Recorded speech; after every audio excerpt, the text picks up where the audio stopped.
Jaren Jackson Junior had one of the best first Summer League games I can remember a rookie ever having. He dropped 29 points on 9 of 15 shooting while draining 8 threes and playing pretty great defense, especially for Summer League. Since then, he has struggled a little bit, and I'll be the first to admit I was a semi-doubter of Jackson before the draft.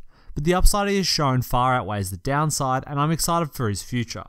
Now, I want to examine how he will fit in with the Grizzlies, if this game was a flash in the pan, or will he contribute and become a two-way star in the big league. Throughout the Summer League, it has become clear that Jackson has the athleticism to hang with the big boys. He wasn't overawed by any of the second or third year big men on defense, and used his quickness to get past them at times. But his long arms particularly showed out on the defensive end, as he used them to disrupt passing lanes, reach into players dribbling the ball, and disrupt shots of his own player and from the weak side. Jackson should bring some more grit back to the Grizzlies, especially off the bench. And if they focus on it, there is a chance they can return to a top defense once again. On offense, Jackson primarily scored through three-pointers, knocking down 8 of them. His form remains unconventional, but it appears effective, as the only thing that really matters is how frequently they go in.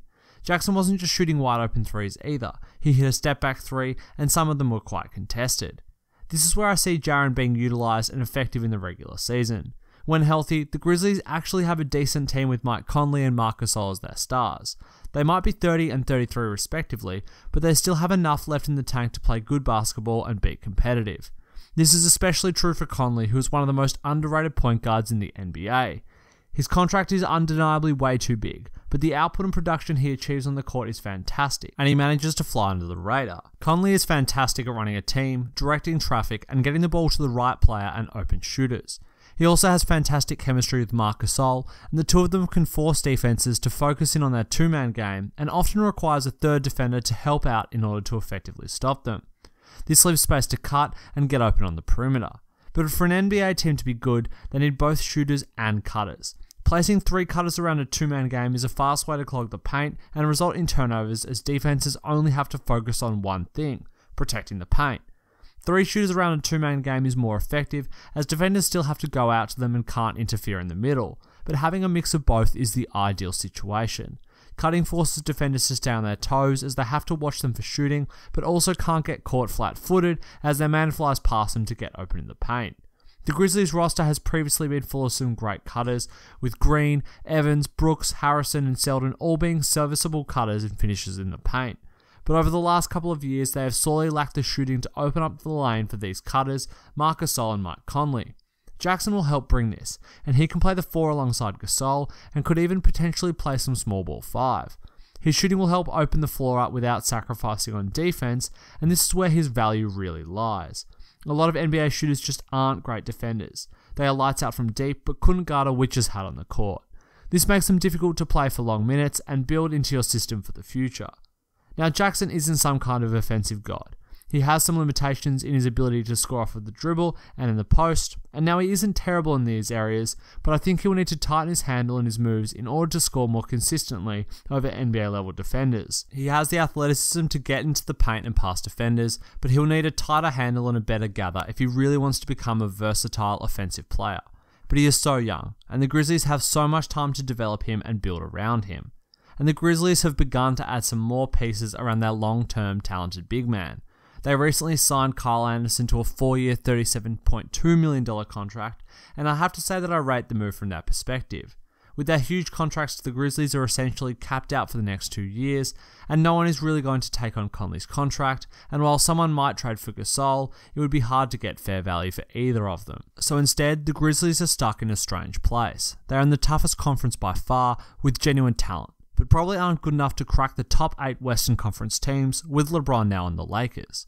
So they'll find themselves in the awkward spot of not being good enough to contend, but probably not bad enough to get a top pick. And to make matters worse, that pick goes to Boston this year unless it falls in the top 8.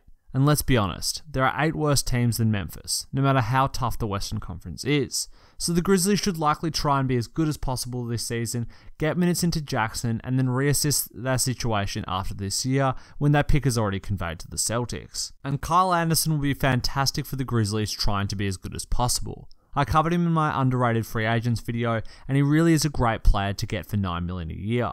He'll be a fantastic player to go alongside Jackson, Gasol, and Conley. On offense, he is a talented passer who can run both pick and roll and is fantastic at passing the ball in the post.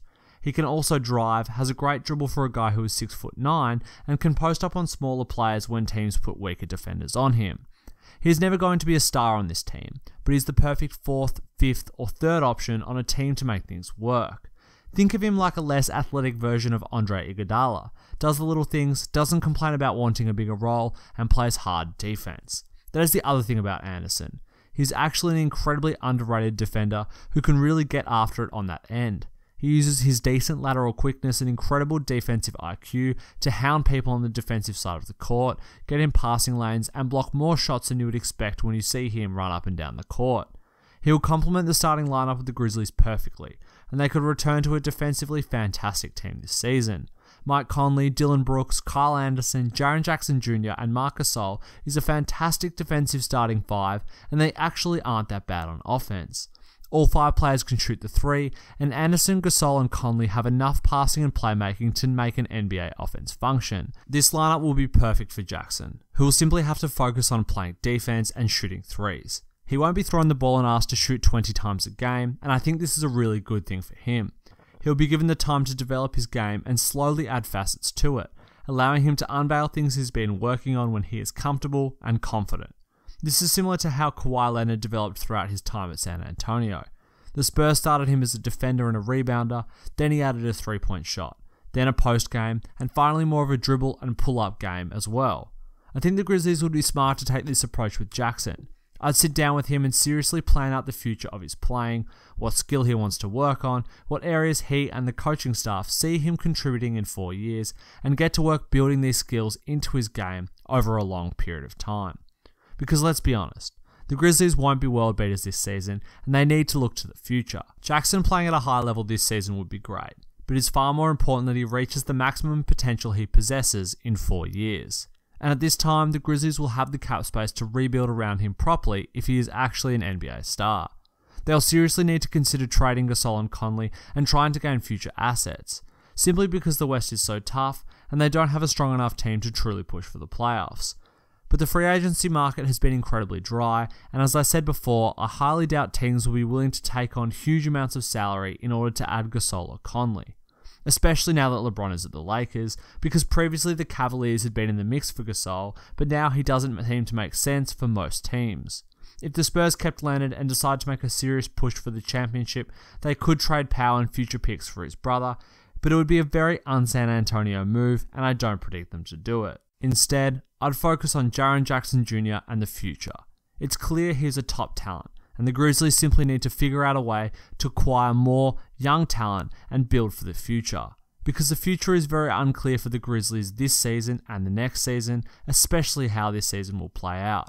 But Jaren Jackson Jr.'s future is becoming a little clearer this summer league, and it's bright. Thanks for watching, guys. I hope you enjoyed the video, and if you did, be sure to leave a like and subscribe for more NBA videos in the future. And leave a comment below with what you think of Triple J and the Grizzlies.